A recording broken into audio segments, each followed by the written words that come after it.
Hello, everybody, and welcome back to Only Stupid Answers. And I believe if you're not watching this live, if you're just listening to it when it goes up, then this episode itself is dropping on Christmas Day. So Merry Christmas. Thank you for joining us. For those that don't celebrate Christmas, happy holidays. I hope your holiday season is being joyous and bright. I am your host, DJ Wooldridge. With me, as always, is Roxy Stryer. Hi, Roxy. Hi, DJ. Ho, ho, ho. Ho, ho, ho. Ho, ho, ho. We were talking a little bit about before on the show how I'm experimenting with TikTok for the first time. Yeah, and you're loving it. Well, I was trying to figure out how to describe my experience so far to people. I feel good about the content I'm putting out there, but it is a little bit like going on a first date with somebody and that person immediately wants you to change everything about yourself. And it's like, well, maybe this isn't a good fit then. Completely. So how are you doing them, DJ? Are you recording them on your phone? I'm recording. So here's the thing. And your camera looks really good. Thank you. I am open to suggestions on this one. I tried for a couple minutes to try and edit a video within the app, and I immediately wanted to put a drill through my head. So What's that app, CapCut? I don't even know. I was going to do it through because I wanted to take advantage of TikTok's like the green screen thing that they have. The function of it, that and captions. I don't want to even consider the amount of data mining involved to get that stuff to work, but it's actually pretty good. But I just hated. I hated trying to edit on my phone, so I record it on my phone. I take the video and put it on my computer. I then have to adjust the video on the computer because Premiere doesn't like to work with iPhone videos. It does not. It makes them all washed out. So I have to adjust the video. Then I edit it in Premiere, which is what I edit everything, and then I put it back on my phone. Which at first I was like, maybe this is too many steps, but it's like, what's going to take me less time, doing this or the TikTok app that's not really designed for editing? Like that's not its purpose. Okay, so then you put it in Premiere, and then where are you doing your captions? I do it in TikTok. So you put it back in, and then you add the captions. TikTok captions. Yeah. Right now it's pretty involved. And I do think, especially based on the numbers I'm getting right now, I'm putting too much work into. I'm trying too hard. I feel like I'm for what I'm getting in return, I might be trying too hard. The better app other than TikTok to edit on is CapCut. Hot tip for everybody out there. I'm not saying it won't make you want to pull your eyelashes out, but it will make you pull out half the amount of eyelashes as editing in TikTok. Got it. There's more options. It like slides a little bit better. Yeah. It does what you want a little bit more. And I like it better. But yours look great and you're doing a good job. It is so shitty that this is the way. Yeah. And in low key, it's not the only way, but it's kind of the only way. Yeah, it's really and it's challenging because we were talking before we got on air that like I mentioned I did most of my stuff is jokes, but I was doing a bit about Doctor Who and catching people up. And for those that don't watch the show, continuity's gotten a little tangled at this point. And so that was my joke, and I was making a joke about the regenerations and how when the Doctor dies, when the Doctor dies, he regenerates. Just saying the word die, I was like, why? Like my first video hit over 1,000, and from what I understand of TikTok, 1,000 is trash. 1,000, your mom can get 1,000 views. So I was like, okay, so this is okay. I was like, sometimes okay, so this is the base I'm working off of, and I'll grow from here. And then my numbers just tanked, and I was like, why? And I was like, wait. What words can't you use on TikTok? And I had a Jonathan Majors video where I mentioned he got arrested for assault. And I had this Doctor Who video where I just said the word die. And I was like, oh, shit. And so I had to go back. It's not just you saying it, DJ, because saying it, they don't as much have that, but you can't write it. Yeah. Yeah. And so if you do say it, you have to change the caption. I was playing. Yeah, I was playing. I when I went to re-upload it, because I re-uploaded the Doctor Who video. I was going to just change the caption. I was like, you know what? Better safe than sorry. I re-edited it. So I just cut out that reference entirely. Yeah, it's tough. And then they penalize you for a while and stuff. I mean, keep at it. It takes a really long time. I'm no expert by any means, and I don't use it as often as I used to, but I was able to grow pretty quickly with consistency, as you'll be able to. Your videos look good. You've got the right setup, lighting. You're doing it right with the captions there, at least. So it's like, I think you'll reap the benefits, but I can't believe that it's that like the way to reap the benefits is following in the system. Well, yeah, and Like, that's kind of it's an aspect that kind of concerns me a little bit because, like you said, it's not the only way, but especially now with like the death of Twitter, or at least the functional death of Twitter, the way it used to be, it is kind of the only way, and it's weird.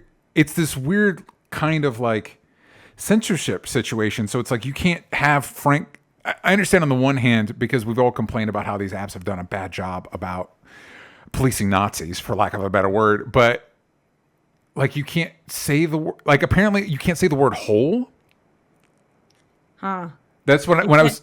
say HOLE, but you can say WHOLE, huh? Yeah, like literally, like you can't talk about Shia LaBeouf's holes. Like that would be when I was trying to find words. Because believe it or not, I did try to avoid these pitfalls. I just did a bad job. That's like a word you can't say, and so it's weird that one company has such a stranglehold over the way people can communicate with each other. That makes me feel Mhm. uncomfortable. Yeah, I'm definitely with you. It is frustrating. Yeah. Just stick with it, man. You got it. Mike Joyce says your TikToks are great, Roxy. He And said we're we're great. He great. did not say are. I don't know what happened. What happened? You just posted your all the TV shows about all the TV shows you watched Yeah, you know what this was so year. weird though is that usually I post my top 10 TV shows Yeah. and it usually gets like hundreds and hundreds of thousands of views. Yeah. And this one got 1,000. And then I did one right after it where I did the five most underrated and that got 20,000. And it's like, I don't know the Yeah. logic on that. Well, and I'm experimenting with posting different times and doing different thumbnails, and I've noticed no consistency at this point No, about what no. will do well or what won't do well. Oh, Mike Joy says the youth seem to be on Be Real now, and it's like God, I just got the wherewithal to try TikTok. Don't God that. I mean, a lot of the youths are still on Snapchat, which like I don't use it all, Yeah, that's but not happening. That's not no, happening. no. But you're like, DJ, why are you trying TikTok? Well, good question. For those that don't know, Kickstarter campaign starting in January. The full push starts in January, but you're getting a little taste right now. You can go over the pre-launch page at gunplaymovie.com. It's the most ambitious project I've ever done. So really would appreciate you going over there to the pre-launch page. Also, apparently I can't post links in my description on TikTok until I get 1,000 followers, and that's been slow going. So if That's you all want to annoying. go over there, it's either that or like I don't know if you have a business account on there, Roxy, but I did the business account because that was supposed to how you're supposed to do it. And they're like, cool. You want to post a website? Yeah, great. Just tell us your date of birth, your social security number, your address, your like all this stuff. Like that's not. I don't need to give China all this information.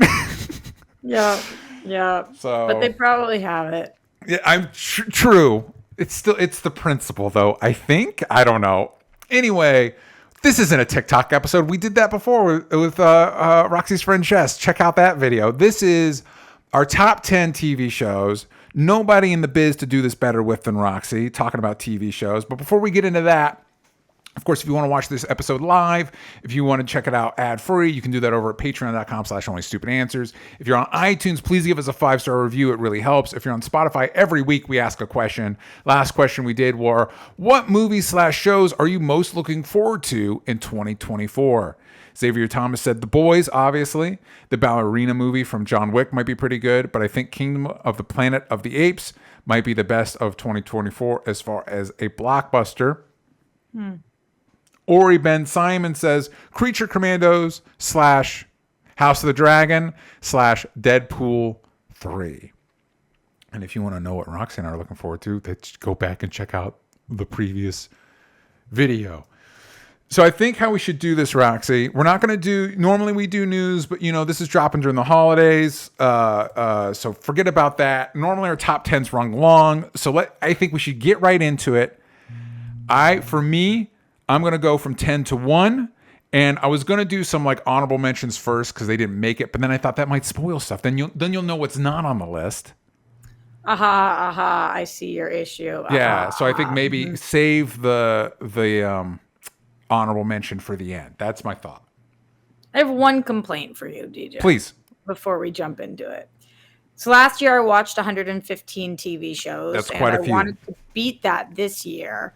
But I'm very frustrated this year. Right now I'm at 110. And as of this recording, we still have 10 days left in the year. Yes. Which would mean that I would need to watch 6 new shows in the next 10 days in order to beat my last year's number. That's ambitious. Well, I think I can do it. However, Uh-huh. let me tell you why I'm bummed. Here's why I'm bummed. Yeah. Because this year, more than any other year, I watched multiple seasons of the same show. Mm-hmm, And I only count it once. Yeah. So like every time that we did a Bachelor series, I watched it. Yeah. Every time that The Circle came on or a new reality show that had been on, Love is Blind, whatever. Like a lot of shows because this year, because of the strike, a lot of shows this year had part A and part B or 1 and 2, or even The Crown. Like I just had to watch the second half of The Crown. Yeah. But I watched the first half already and I didn't get to recount that as a second show, even though it really was a second season. Yeah. Well, I don't think that that's fair, DJ, and I want to take this up with management. Well, I will say you are the one that dictates your list, so I feel like you're allowed to I am count management, and I would like to take it up with I would myself. like to take it up with yourself. Yeah, I feel pretty confident. I did a better job keeping track of my movies this year because of the Letterboxd app than shows. But I feel pretty confident saying I didn't come anywhere close to that number. And I will say a few shows that didn't make it on the list, not because honorable mention, but because I haven't finished them. So my number 10 is a little loose because maybe The Curse could be up there, but The Curse hasn't finished its run yet. I said that too, and I feel you, and I'm loving The Curse. Yeah, I'm loving The Curse too, but it's not. My God. Is it my favorite show of the year? I don't know that I'll know until it's done. The chicken stuff is killing me. Which part is the chicken stuff? Chicken in the bathroom. Oh my God, yeah. In the bathroom. chicken Why the stuff. bathroom? All the chicken stuff is cracking me up. The thing that I find, it doesn't come up that often. It came up a lot in the first episode, and it was briefly touched on the recent episode, and I don't know how to touch on it, is how to say this. Nathan Fielder's character has a physical deficit that we see. And it's never not upsetting. Every time I was like, oh my. Every time I'm like, why are you God. doing that again? Oh my God. Oh my God. I hope I hope this is a prosthetic. Must be. Because Although they do that in Dave as well. Yeah, and but I don't think we've seen. For one thing, that seems like a legitimate thing Little Dicky is dealing with, that he's processing. And I don't know I don't remember. Have we seen it in Dave? Is it just descriptors? What was the episode with like the diaper situation? I'm trying to remember. I don't know. I don't know. Yeah. It's just one of those, like, I've forgotten about it. And then there's this one shot in the most recent episodes. I was like, oh my God. Oh my God. The show is excellent. Yeah. It's excellent. It's not as good as The Rehearsal. Yes. And I think, but it's very good. Here's why I think that's true for me, because I agree with you. I think because The Rehearsal is a comedy, like objectively a comedy, whereas this is more of a drama, it's easier to watch. Like this one, sometimes it's genuinely, there's moments that are genuinely hard to watch. Yeah, that I really want to fast forward through. Yeah. But I love cringe TV, and this is that. Yeah, oh my God. Emma Stone's so good in it. Anyway, so the point is, The Curse might be my number 10, but it hasn't finished yet. I just started watching Murder at the End of the World. I hear that's excellent. I've heard things like that too. So I started watching it. I like it so far, but I haven't finished it. Is it my show? Is it one of my shows of the year? I suspect. I learned that it was made by the same person that made the OA, which I really did not enjoy. And so that's kind of clouding my, like, I'm not going to get too invested in this because I'm worried they're going to pull an OA and this will all be a bunch of bullshit. Can I tell you shows that I am intending on watching that I haven't seen yet so people know why they're not on my list? Please. Okay. Dead Ringers. Oh, yeah. What show? Network is that even on? No idea. It seems like a Prime show, but I have no idea. Yeah, because I heard about it too, based on the Cronenberg movie and all that, but it's like I don't even know where to watch it. But anyway, okay, Dead Ringers. One Piece, which I have not seen, hear great things about. The Diplomat, that's the Kerry Russell one, and I Yeah. loved American, so Yeah. feel like this would be a good follow-up. Mrs. Davis, which I hear is really Yeah. good as well. That's a Um, Peacock joint, right? I think. I think that's right. Yeah. Um, I'm a Virgo, which I haven't seen, Real but good. I I don't know. I'm feeling like agita about it because I'm not obsessed with the way that Boots has been acting recently, but like I hear this is a great show, so Yeah. I do want to watch it. Top Boy, which is a British show on Netflix that I've just been hearing people rave about forever. And I think maybe it had its final season of 5 seasons, and I'm going to do a whole binge on this, but Gotcha. can't get to that till January because I'm trying to hit Yeah. my count this year. And then the second season of Somebody Somewhere, which is that HBO show that I told you about last year that I loved Yeah. and came out this year. Um, oh, and also Fargo. I didn't watch this season of Fargo that started dropping in November, Yeah. and I love Fargo. So Yeah.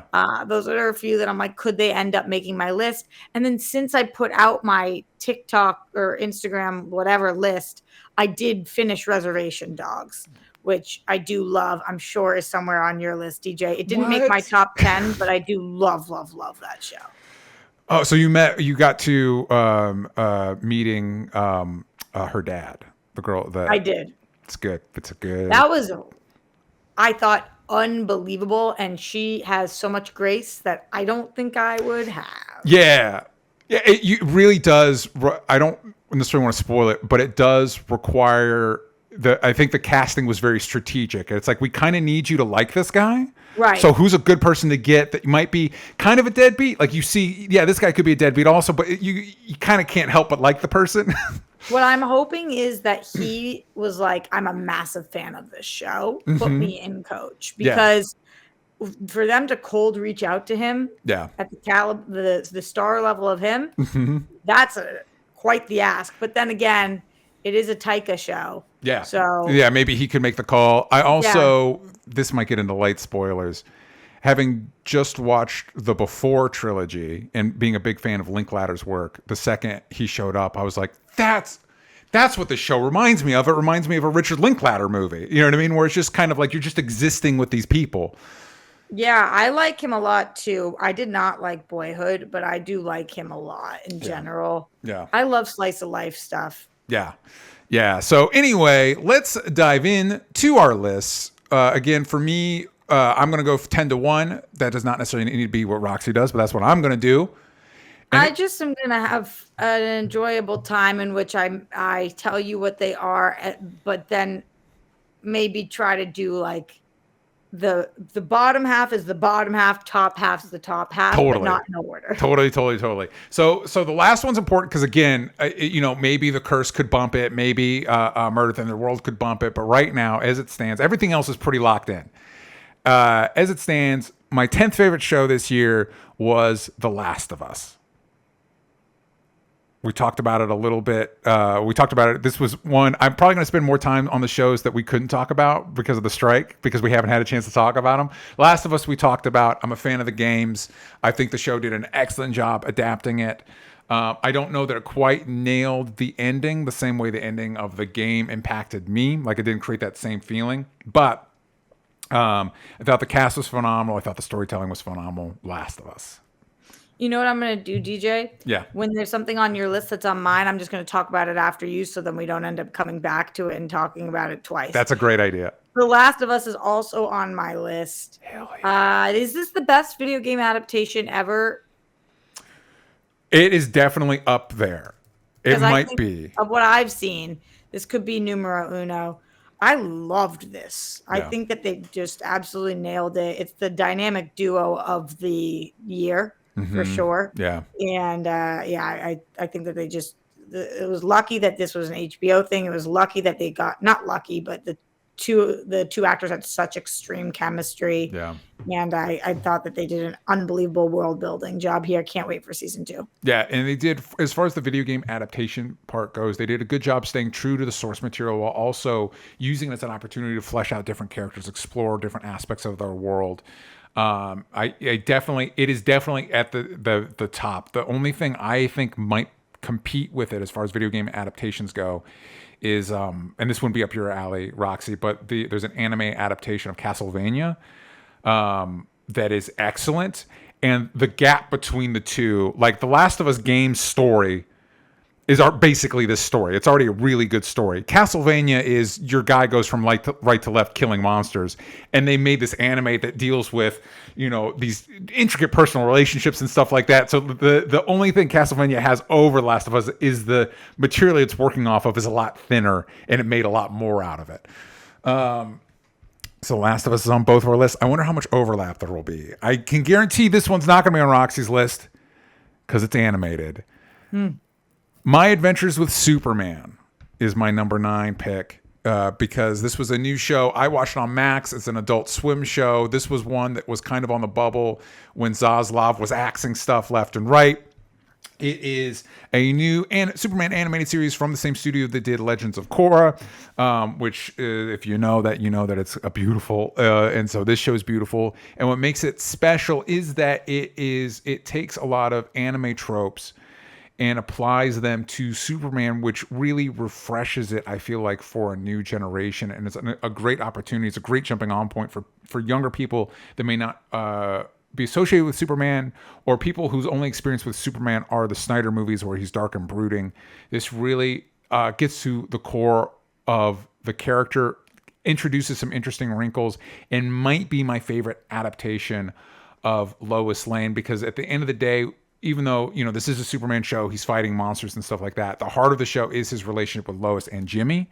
And it really spends a lot of time on, like, why are Clark and Jimmy friends? What does Lois see in Clark? What does Clark see in Lois? How do they deal with, you know, his secret? How, you know what I mean? What is Lois bringing to the table that Clark is unable to? That sort of thing. And so it's probably the most fleshed out Lois Lane has been in a very long time. And genuinely, in your soul of souls, DJ, you preferred this to The Last of Us? For me, so this will be important for both the movies and the TV. I think these episodes are like, what are the best? This isn't my best of list. Like this is DJ's favorite. Like, what impacted DJ the most? What is he most likely to revisit? And what brought him the most amount of joy? That's a weird word to use for Last of Us. Entertainment. Like, yeah, what impacted him the most? So for me, him as in you. For me, this was a real breath of fresh air. It was a real surprise. And again, I'm a big Superman fan.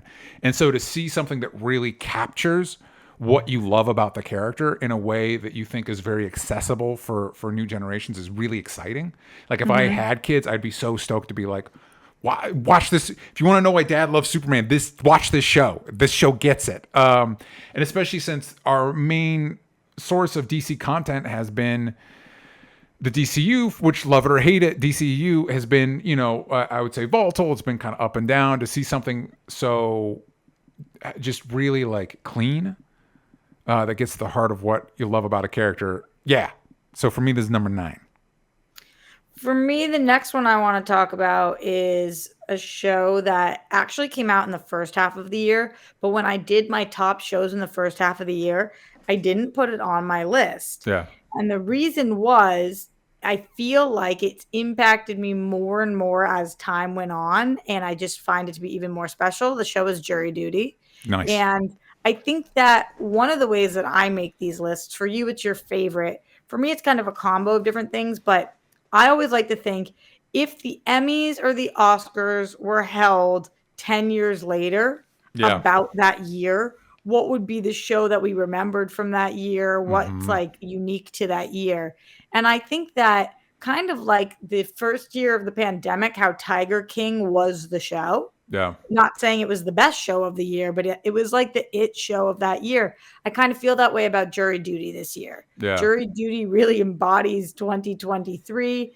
It was like a WTF show. It put Freebie on the map, which is how you and I also you ended up with Primo, and then I loved that show also. I think that they have done just such a great job getting 1 star on the show so that you watch. But then the rest of it, it's interesting. It's like a study on characters and humans and how we move, and it all ends up working because the main guy is just so Ronnie is just so lovable and genuine and kind, and Yeah. so in a year in which we do need heart and soul and kindness, this show had it. Yeah. And yeah, I definitely think it's like kind of the it show of 2023. I think that's a good way of looking at stuff, because sometimes you look at like Oscars or whatever, and like a go-to would be like The Artist, and it's Yes. like, I mean, I haven't seen the movie. I'm sure it's great, but it's like, was It's that fine. was that the movie we're gonna remember? Like, I watched it on an airplane, DJ. yeah, yeah, you know what I mean? Is that gonna be? I know this will be controversial for some because both are still iconic, but it's still like Forrest Gump winning out over Pulp Fiction. It's like, yeah, but one of those had a bigger impact on the way we made movies. Yeah, definitely. I do think that we shouldn't be allowed to vote for movies year of because we end up botching it all the time. Yeah, yeah. So I think your perspective of thinking ahead out what'll be. So jury duty. I'm making putting your stuff in as we go through. My next one was a show introduced to me by Roxy, and that's Paul T. Goldman on Peacock, which is one of those, like The Rehearsal. It's one of those like shows that's hard to believe it exists and is also hard to describe. But it's basically, correct me if you have a better description, Roxy, but basically we're following this Paul T. Goldman as he's made a fictionalized version of himself that's stopping sex trafficking across the world and try and dig into who is this real person,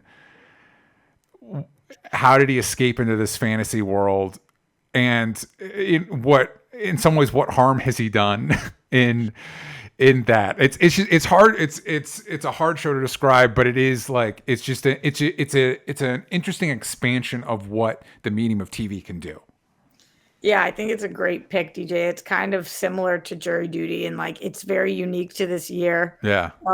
It's kind of like a one season and done. You couldn't really Nope. recreate it. And also it's great that it's on your list because it came out in January, like that. It was top of the year. So many people missed this, Yep. but then it just kind of kept gaining traction at some point where people were just like, what the is this show?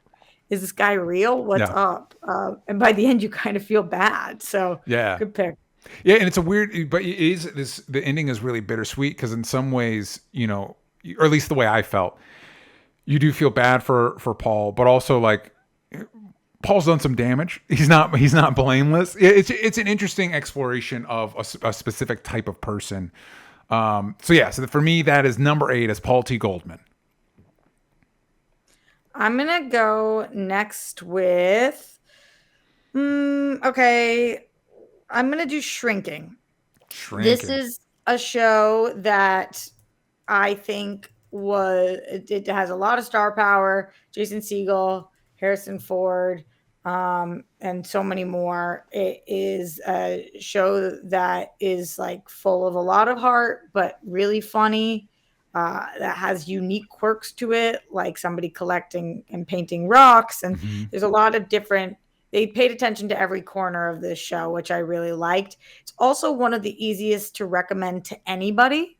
Like I could recommend this to my grandparents, to my siblings, to my parent, like any age. I feel like people really end up enjoying this, and nobody that I recommended this show to had anything bad to say about it. Cause it's like, for lack of better words, kind of lovely and deals with grief.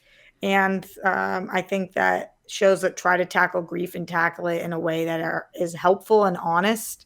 It's a big undertaking, and they really nailed this one. Yeah, my wife and I have been watching Shrinking. We haven't finished it yet, but it's really good so far. And this has been a good year for Harrison Ford between this and 1923. Even though I didn't love 1923, he's very good in it. And he had a full-blown Indiana Jones movie coming. Oh, that's right. Well, that was less good, but that's not his fault. Yeah, he's got 30 good ones under his belt. I can forgive 2, not ones that I don't love. So this one's one I just recently watched. It's on Max. It's this show called Scavengers Reign.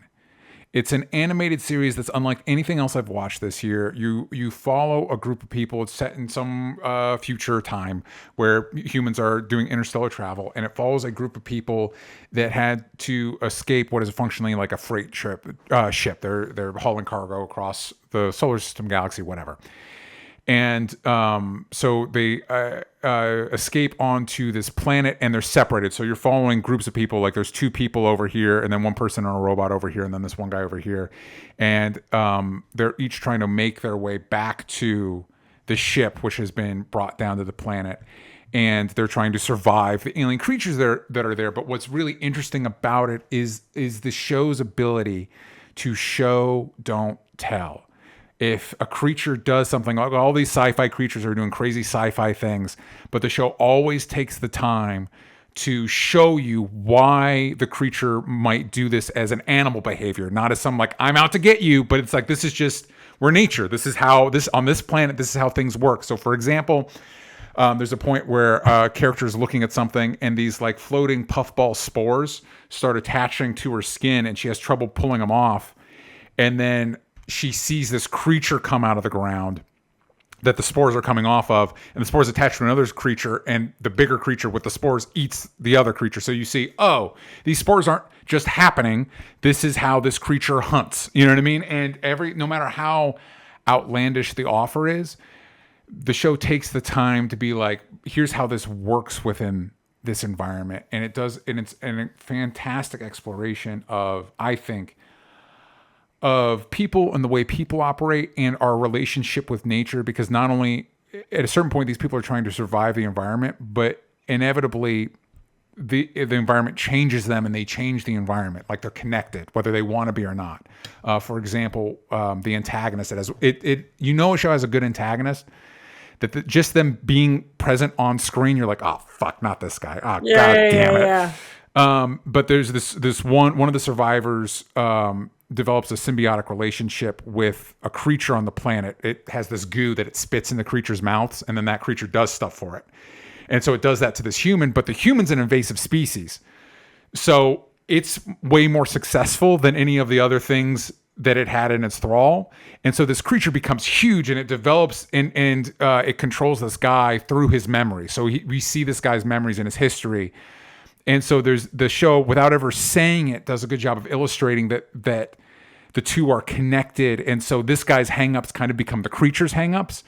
And it becomes, because functionally he's an invasive species at this point, it becomes way more powerful than everything around it. And it's just as the show progresses, it becomes a real fucking problem. Another great example is the robot. There's a fungus that gets into its circuitry, and you realize that the robot's gaining consciousness. It's creating new neural pathways in the robot, and it's becoming self-aware. And so it's just really cool, great sci-fi stuff. It's really interesting. It's great paced. The animation's beautiful. It's a really great show. Is it for any age? No. It's very violent.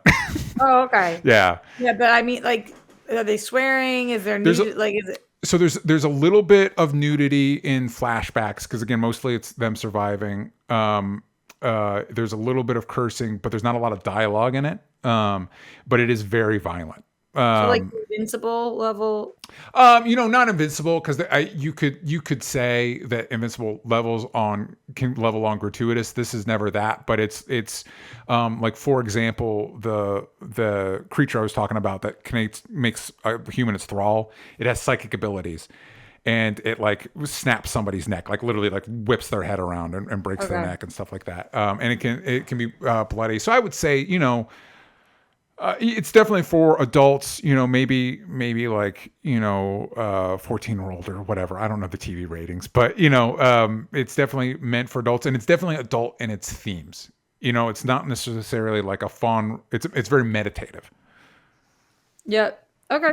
My next one is a show that I also can recommend to pretty much anybody. And it's the only show of this time period that makes me feel the way that The Office or 30 Rock or Parks and Rec or any of those classic, I guess classic's a weird word, but any of those sitcoms made me feel. It's Abbott Elementary. It's the only network show that makes my list. It is like the most necessary show of this time because it is just a comedy. It is Hmm. a laugh out loud, feel good, fall in love with these characters, lover of love, shipper of ships, workplace sitcom. And it's the only one I'm watching like this because it's just really, really well written and I like the characters a lot. Yeah, I think Abbott is fantastic. It's a bummer we didn't get more episodes in the fall due to the strikes. I think the only thing that I can think of close to this, when you're talking about, I think classic, I think it's hard for you and I to admit, but I think, isn't The Office like 20 years old at this point? I don't know. I don't know, DJ. I can't talk about it. Yeah, so I think it is. I think classic is not too far off. But the closest thing I can think to this is something like Primo, where it's like, oh, a sitcom. I know what this is. Yeah, I love Primo. Primo is so great Yeah. too. Abbott Elementary, I just think has like a little more. It's almost a little more formulaic, and therefore, kind of, I am just enjoying knowing exactly what it is and having it be the best version of the type of show it is. It also has more room to breathe. I think Primo only got like what 6 episodes, whereas Abbott got a full season. Yeah, because Abbott was on for the first few months of the year, right, and then went away. We didn't get the fall, but yeah, Yeah, really good. but the fall would have even then the fall would have been a new season. I think. Right, So right, this one right. actually finished its run. Great show for me on the opposite end of the comedy TV spectrum. Barry. I thought this season is the best season probably since the first, even though it's by far the darkest season. But in some ways, there was a comfort knowing we were at the bottom. It's like we're not. There's no. It can't fall out further beneath us. This is as deep as we can go, and it was a real testament. Didn't Bill Hader direct every episode this season?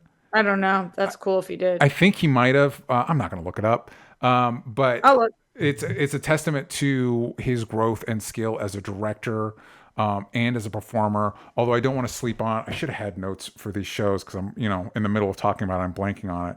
But the actress that plays Sally, Sarah Sarah Goldberg. Goldberg does incredible work, and of course like NoHo Hank. Played by Anthony Carrigan, like these characters that you love, and it is tough to see them make decisions that you don't necessarily want, but are believable to the characters. And it is a dark ending, but it is.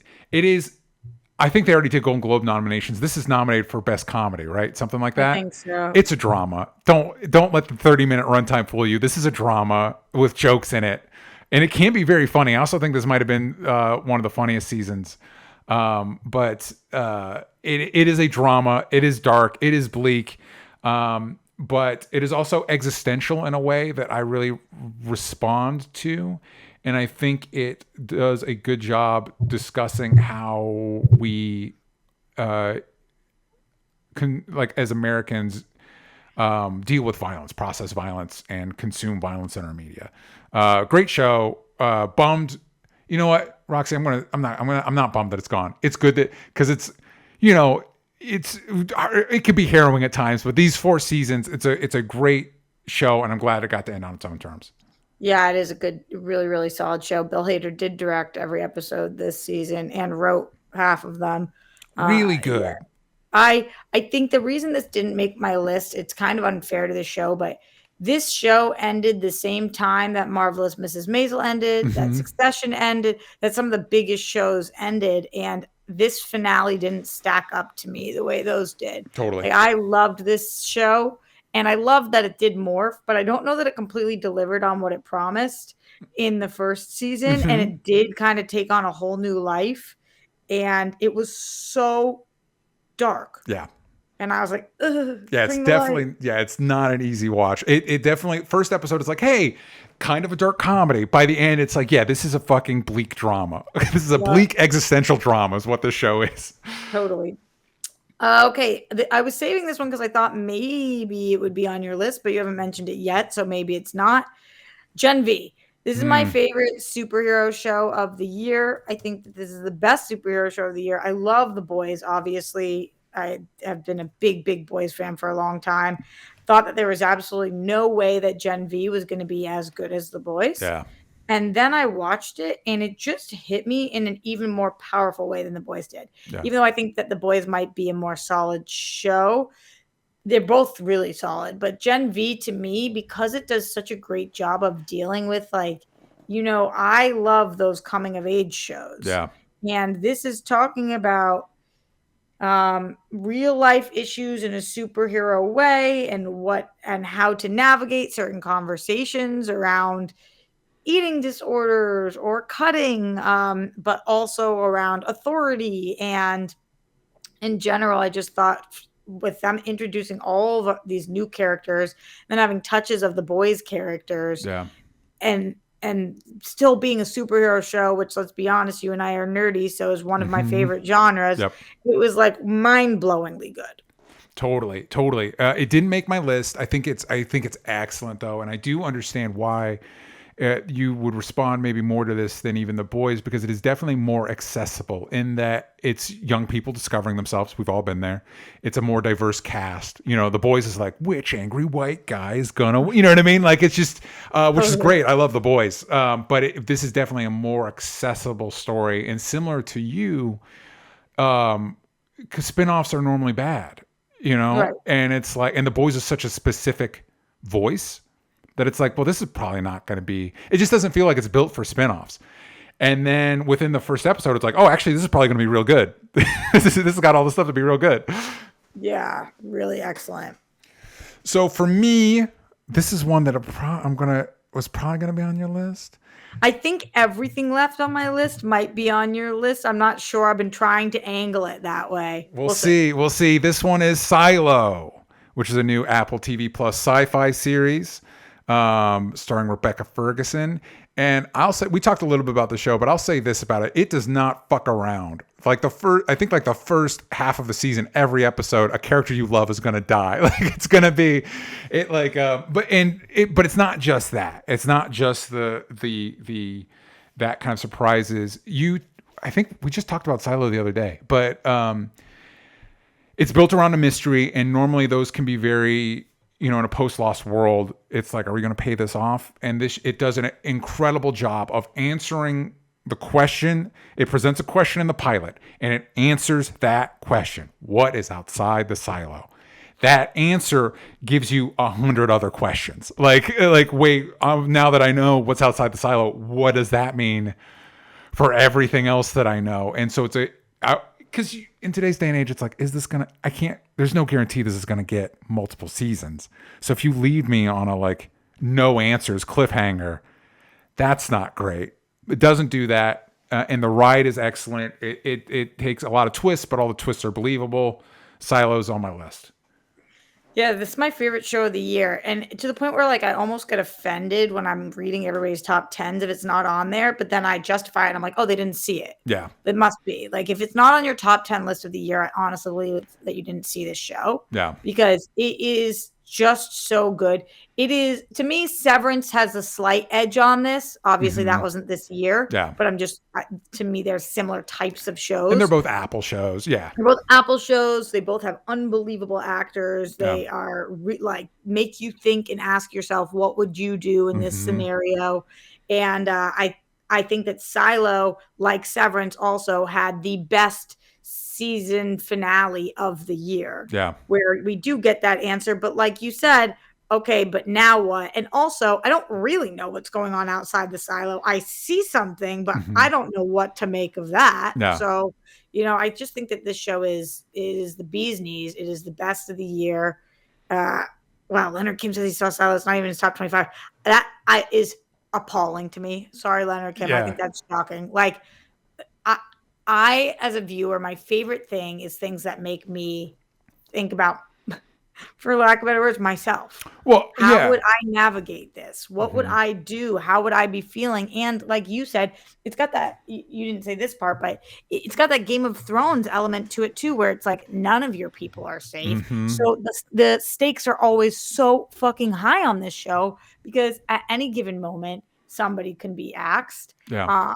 And also, even the people who aren't being axed, just the people who go outside to clean, whatever, we don't know what happens to, are they not, what's happening? So there's just so many questions. But also, if for some reason there never was a season 2 to this, which there is going to be, but I felt satisfied with knowing that they did give us a little bit and being like, that Totally. was a full season story.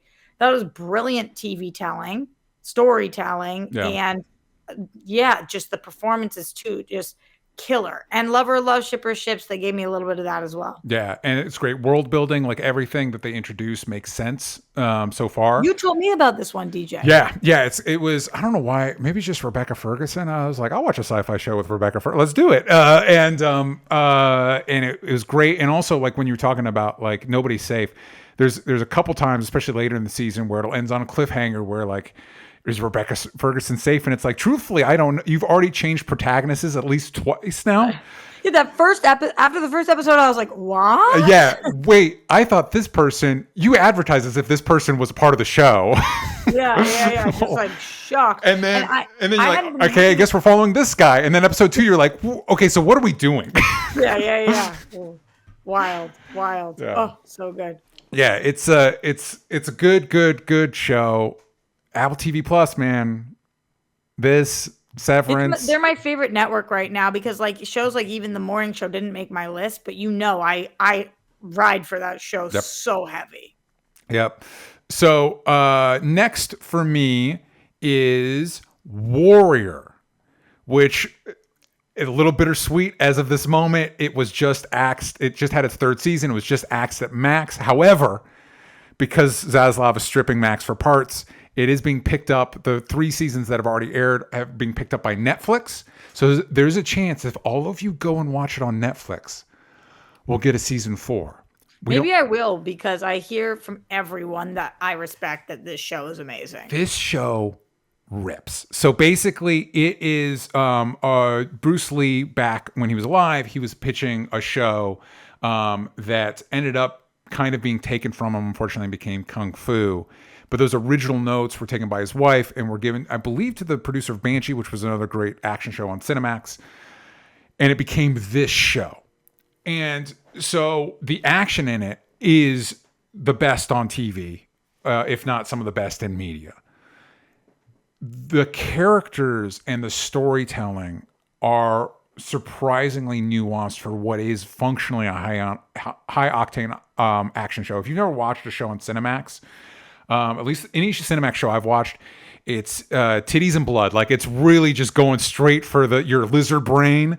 And so that's what you're kind of buckled in for. And it has those things, but there's so much more going on here with, character loyalties. And it's set in early 1900s San Francisco. So dealing with, racism against Chinese immigrants. And there's just so much going on, and the characters are so easy to love. And I can't. Where is it based? It is based in early 1900s San Francisco. San Francisco, yeah. So you're following Assam as who's looking for his sister, and he's part of the Chinese immigrant community in early 1900s. It's either late 1800s, but I believe it's early 1900s, San Francisco. And there's a lot of tensions between the Chinese community and the Irish community because they're both immigrant communities. And of course, the Irish are valued because they're white, but more valued comparatively, but they're still whatever. All that stuff is in there. It's handled, and especially by the 3rd season, they've really ironed it out. Like in the first couple seasons, they're like, hey, let's throw some white people in here as protagonists because we feel like we need that for some reason. By the 3rd season, like that doesn't matter. Nobody. It's like when the first season of Pose, where they're like, Evan Peters, do you need a straight white guy in here to like? No, you don't. All right, forget him. It's that kind of a thing. Like we don't need that. We love these characters. We love this world. And again, really can't stress this enough. Every action sequence, it just will blow your mind. There's elements that are like, because of the setting, are like old Westerns. There's an episode in the first season that's kind of a bottle episode that is like, we're just going to do a straight Western this episode. It's so good. Everybody should watch it. Roxy, watch it. Everybody watch it. It does end on if there's never another season. Season 3 ends on a note that's like, this is good. I'm okay with this. Is season 3 better than season 1 and 2? Yes. I think season 3, each season is great. I think season 3 is easily the best of the show. That's cool. Yeah. That's cool. Okay. So even though I don't necessarily need another season, I really want one. So please go watch this on Netflix. I feel like the Netflix audience will really respond to this. And it was already, once Max got looped, once Cinemax got looped into HBO Max, this was already on the bubble. So it's already gotten brought back for season 3. Let's see if we can get a season 4 out of it, everybody. Let's see what we can make happen. I believe in you. Thank you, Roxy. You're welcome. I believe in you Okay, too. this next one, I'm very curious if this ends up making your list. I feel like you didn't love it as much this season, but maybe it is. Dave, we mentioned it earlier in the show as well.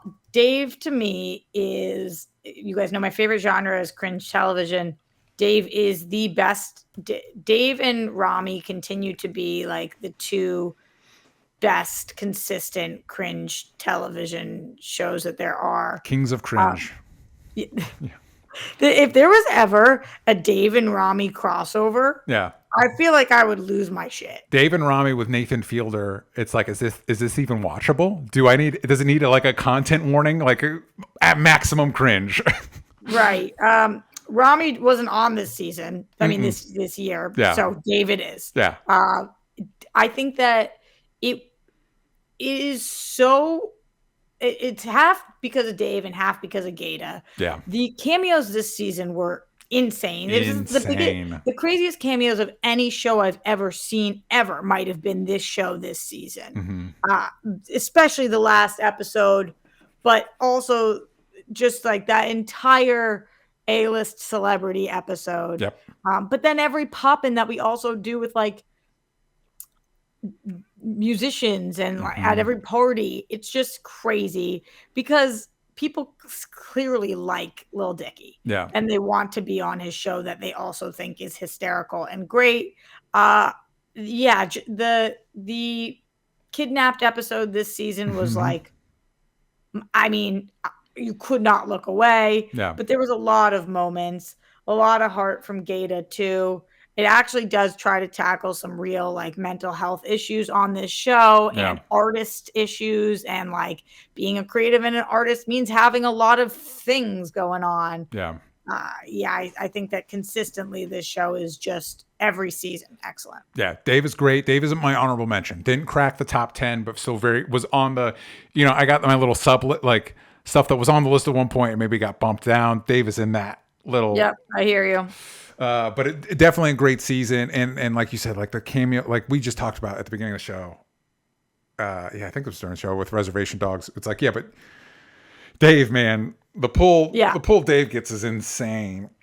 It's crazy. And I also just hear from behind the scenes, because I know some people who've worked on the show, that he looks at every, and it's probably very annoying to work with him, but that's not what they said, but that's my assessment, because he looks at every frame of every second of every episode. And I have to respect artists that are creators that themselves go in for every single minute. Like, not a do this. I'm sure it's probably annoying to be micromanaged, but like he has a true vision for this show, and we get to see it executed, and it's really good. Also, the what's Daisy's name? The Agents of S.H.I.E.L.D. girl. Oh yeah. Like there's that whole thing this season too. Well, listen, if Dave the man is anything like Dave the character on the show, he might be difficult to work with. He might be very challenging to work with. And in the same way that I'm sure Larry David can probably be challenging, and that's his full-blown show, and he probably has a lot of similarities to his character on Curb. A lot of these people, same thing probably with Rami, same thing with every single one of these comedians who makes a show about themselves. Yes. Yep. Leonard Kim helping us out. Chloe Bennett. Yes. And by the way, I only watched the first season of Agents of S.H.I.E.L.D. Daisy, it didn't end up being her name, right? No, you actually did a good job, because it was Sky in the first season, and then it ended up being Daisy. So the fact that you're like Daisy, it's like you're ahead of the curve on that one. Yeah, totally. So this is one that's probably going to be on your list, Succession. So this was a weird one for me because I hadn't watched it before this year. You talked about watching multiple seasons. I watched all 4 seasons. I was like binging to catch up to the final episode. And yeah, everybody's right. It was real good. It was real well written. I'm still blown away. I've seen other shows attempt this now knowing that they were mimicking Succession. Every episode not every episode, a bulk of the episodes are functionally bottle episodes. Like, here's a location, here's a situation. How does everybody respond to this situation? The culmination of that being, I can't remember the character's name, but the wedding episode this season. Shiv? No, the older brother, his wedding, where I don't know that I want to spoil Connor? Succession. Yeah, Oh, Connor's okay. wedding episode, is one of the best, most realistic, like the way it plays out is the most realistic TV swerve I've ever seen. Where it plays out in a way that feels very believable, not just to this world, but to life. I think that might be the best episode of the show. But again, I watched all 4 seasons within like a month. So it all kind of bleeds together. But, and I thought the finale was perfect. As somebody that just watched it all, I thought the finale was like, yeah, this feels right. Everybody loses. Everybody loses, but not in the way you want them to. You know what I mean? Like, so y'all were right. I'm bummed they didn't watch it earlier. Succession, very good. Yeah, of course, this is on my list as well, DJ, because the two things that I am mostly, well, I'm a host, of course, too, but I'm a But writer. you're also a I'm an billionaire, actress, and no, and I'm a billionaire. Yeah. I'm a billionaire and I'm a prick. Yeah. No, I'm a writer and I'm an actress. Yeah. And this is the best written, best performed show on TV. Yeah. So just the scripts alone are mind-blowingly good, and then them bringing them to life. I think that this probably would be the most miserable set to be on, because I hear that there are multiple method actors in this show, and that it's like an actual living hell. Yeah. That sucks. It shouldn't have to be like that. However, what they did worked. Yes. I also thought that the finale was effing perfect. I thought that it spoke to the show perfectly, because F everybody. Yep. You know, like at points in the show, you wonder, like, does this show have a favorite person, a person they think's better than another person? And then by the end, you kind of realize, like, oh, screw everybody on this show. Really, really and truly, you mother effing billionaires who think you have problems, but you're ruling the entire world, and you are your only problem is you. Yeah. It's just so good. It's crazy because I think you didn't watch the show when it came out for the reason that a lot of people didn't watch the show and it didn't come out. You never verbalized this, but it doesn't seem like a show that you would need to watch because it's a show about rich white people complaining. Yeah. And that sounds miserable. And why would I want to watch that? This show has no business being as good as it is. Yeah. There's been a million shows like this in the past, things like Billions, which is another show that I really like. But when you try to sell it to somebody and I'm like, no, DJ, you got to watch this show. It's about a family who's super loaded, the richest family, and they're all pieces of shit. Yeah. And they're all out to get each other. And every single character on the show is white. Yeah. And then it's like, watch it. Why would I watch that? But for some reason, the story they decided to tell was so unbelievably engaging and really like a true window into the soul of the Murdoch family, or insert any billionaire family that you guys would like. They just nailed it. They nailed it. Yeah, and I think you're right in what makes that compelling when you talk about gets to the heart of it. It really it's not celebrating these people. It's diagramming, like, no, you need to understand how these people's brains work, the way it's broken. And you need to understand it because it's impacting all of our lives, whether we like it or not. Like, especially when you get in the final season and they're basically trying to decide, like, how hard do we throw an election? Like, how, you know what I mean? And it's like, yeah, it's actually important that we understand, not only is it well written and well acted, but it is kind of important that we know how these people's brain works. And you're right, because there are times where it's like, wait, do you want me to like this character? And the show's like, no, never, ever. Like, I will say, still love Tom and Greg. Happy they ended up together. My favorite relationship on the show. You know, you talk about love, shipper and ships. That's I want those two together to fly into the sun together. Yeah. They're the worst and they're awful people, but you know they deserve each other. So yeah, glad you kept pushing it. Glad I finally watched it, and now understand why like Righteous Gemstones is ripping off this show. Like, I didn't realize how many shows are trying to rip off this show until I watched it. Yeah, totally. Okay. Okay, so I guess we're back to me. Hold on. So this one, all right. So I know there's some controversy around this one. Controversy aside, just talking about the show, the subject matter itself. Beef. I love this show. Not only did I love this show, not only did I think it was well acted, not only did I find the story very compelling. As somebody that struggles with being angry sometimes, I felt like this show understood that the best. Understood like the emotional dynamics of what comes behind that, and the way it's hard to describe, but just the way that like external factors and internal factors combine to you being an angry person. It felt like, oh, you guys get it. You understand. And even to the degree, the scene that really stood out to me. So for the people that don't know, one guy, a road rage incident spirals into the most insane rivalry you've seen on TV, where these two characters are trying to, Stephen Yeun and Ali Wong are trying to one up each other. And it just really gets out of hand. But there's a scene where Stephen Yeun's character is and he goes to a fucking church. It's like, I understand this guy. They're doing like a pickup basketball game at the church. And the Stephen Yeun's ex is with like the pastor. No, he's the worship leader.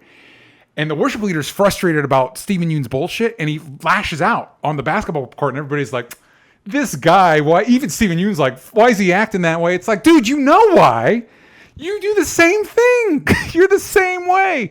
But but it's one of those, it's like, yeah, man, you get it. You understand. Like, you understand not only the way people internalize their own anger, but how they judge other people for their anger, even though you're the same way. And like that, it really spoke to me in a way that it might not be reflective of me in a good way. But it really spoke to me on top of being, this is the type of shit I'm into. This type of like, dipshits making bad decisions and shit spiraling out of control. It's an A24 show. It feels like an A24 show. It's great. I loved it. Yeah, I think that this show was so good. I also think this is another one that when we think about this year, this is going to age well in terms of people will remember this show from this year. There was not one single Netflix show that made my top 10 this year. Yeah.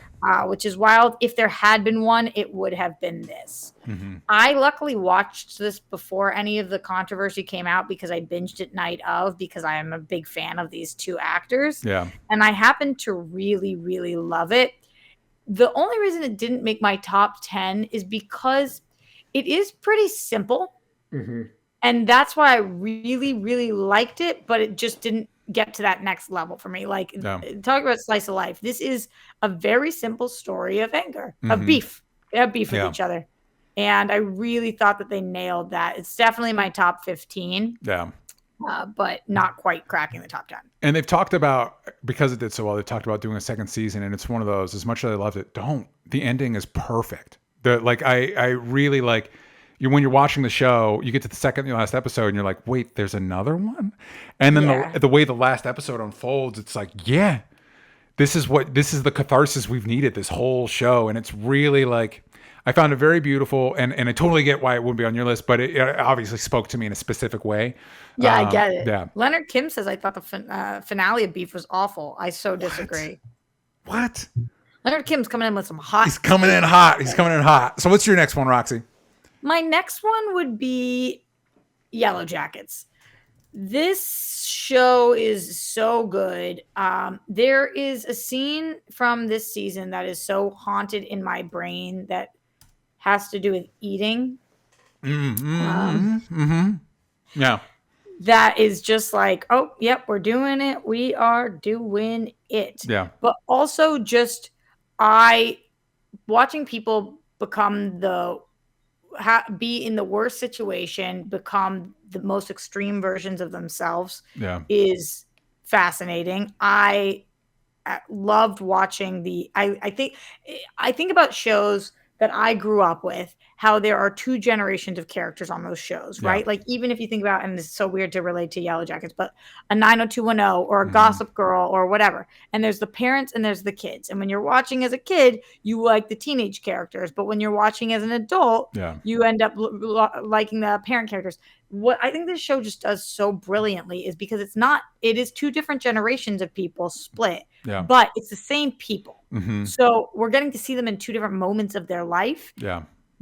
And we don't know exactly how we got to that second moment, but we're seeing it all transpire. Yeah. And me doing the math and filling in the blanks in my head has been just a wildly entertaining experience. I also think that the casting on this show is perfect. Yeah. The way that they have done that is unbelievable, and it is disgusting. Mm-hmm. Mm-hmm. Yeah, the show's so good. Absolutely. And I think you're right. The casting on the show, you can't stress enough how good a job they did casting the kids to the adults. And I got to imagine it was adults first, considering those are the bigger names. And then we found kids. But it is, the performers do a really good job of providing continuity between the two performers, to the point where, not to drag on something else, but when you like watch something like Shazam, and the two versions of Billy are so drastically, it's like, but you just look at what Yellowjack. Just totally. You're the same character, right? Just do the same thing, talk to each other. Same character, but different ages. Yeah, unlike Shazam, which is it's technically you're literally the same character. Anyway, but point not to drag something else, but the casting on it is incredible, and those young actresses, obviously the older actor Melanie Linsky, all of them aren't great, but the young actresses having to portray the same characters as these women with like long storied careers and really holding their own is really impressive. Yeah. Last one. Oh, you all guessed it. DJ's favorite show of the year, Reservation Dogs. It's the last season. They decided to end after 3 seasons. That bums me out. That said, the finale I thought was excellent. The show never, or let me phrase it differently, always made me very emotional. The way it balances its humor with a deep sense of melancholy, and as these characters deal with what is a pretty reservation life, even in this a comedy, is seems very challenging. And the way it balances that with heart and humor, it's just a beautiful show. This season specifically deals a lot with the older generation. You talk about 2 different generations, like specifically like the elders, like the grandparents, and how they relate to the young people, and how the connection there. It's just a beautiful, heartfelt show that I can't recommend enough. It's a very humanist show. It really, you get a sense it really loves people, or at least these people. And I'm really grateful that it exists, and I was able to watch it and appreciate it. And it'll be one that sticks with me for a very long time. It's so spiritually beautiful. Yeah. I mean, it touches your soul. I thought that it's artistically, spiritually beautiful. Yeah. The way that they go about talking about your loved ones, the dead, the amount of grace that these characters do have. I think that the show nails it. Yeah. It is the best version of what it set out to do. Really, really good. So not your best show, Roxy, because I think you said that was Silo, but what's the last one on your list? This is the last one on my list, which is very likely my second one or my third show. Yeah. And that's The Bear. And truthfully, it's almost not fair because it's really episode 6 and 7 of The Bear. Okay. That's not true. The whole season I thought was good. Yeah. Really solid, really good show. But when a show has my favorite episodes of the year, it has to be on this list. Mm-hmm. And the 1-2 punch of episode 6 and episode 7 with I'm just going to call it like the family car episode and Forks was just mind-blowingly perfect to me. If you come from a dysfunctional family, when you're watching shows about dysfunctional family, you feel like seen and safe. Mm-hmm. When you also are seeing a character growth, oftentimes when we see a character grow, it just feels so convoluted and so like for plot. Yeah. But this was just so, I almost want to say realistic. It was like, yes. And, one of the biggest questions in life that people ask are, can people change? Mm-hmm.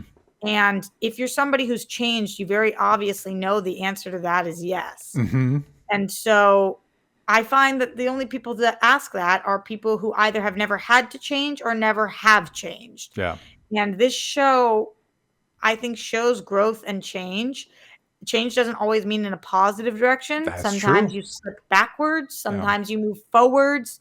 It just means not really being stagnant. And there's the refrigerator episode too. I mean, there's just so many really, really great things. Also dealing with not being able, this is something that's come up constantly in my life as a lover of love, shipper of ships, but not being in a place where you can be with somebody because you are, it's me, hi, I'm the problem, it's me, Mm-hmm. based on whatever your trauma is. I think this show speaks to so many people also because I worked in a restaurant for forever. Yeah. Anybody who's worked in a restaurant knows how well this show worked in terms of like um points behind, like the way that they speak, what them drinking out of those tubs, Yeah. how it all works. They just did such a great job with that. The tension that you feel in there. So it paid attention to detail. It has such interesting characters. And I think that that's why so many people, this is on so many top 10s lists, Absolutely. just because the people are seeing themselves in it, and for better or worse. So great. I think that's a great note to end on. We're running a little long. So before we wrap up, I asked you all in the Discord your top 10s. Mike Joyce said Silo, Gen V, Shrinking, Succession, Platonic, Last of Us, The Diplomat, Poker Face. Poker Face was a good show. Loki. Was amazing. The Flash, just kidding, Superman and Lois. Leonard Kins said Ted Lasso, Daisy Jones and the Six, Outer Banks, Star Trek Strange New World, Swagger, Warrior, The Witcher, Lessons in Chemistry, Extrapolations, One Piece. Stasik Geta said Beef, Gen V, Last of Us, Poker Face, One Piece, Black Mirror, I Think You Should Leave, Jury Duty, and Barry. And then finally, Clementine said Pluto. I don't even know what that is. The Last of Us, Fall of the House of Usher, Jury Duty, Scavenger's Reign, One Piece, Scott Pilgrim Takes Off, The Bad Batch, Ahsoka, Loki. Honorable mentions for me, I'm a Virgo is very good. You talk about some of the best episodes. There's an episode that focuses on Walton Goggins plays like a superhero character, and it's one of the best takedowns of the concept of a superhero. And it has great visual metaphors in that he has an elevator in his building. Instead of the elevator taking him up and down, he's still, and it moves the entire building around him. And it just tells you everything you need to know about that guy. Blue-Eyed Samurai was good. Schmigadoon was good. Dave, honorable mentions from you, Roxy?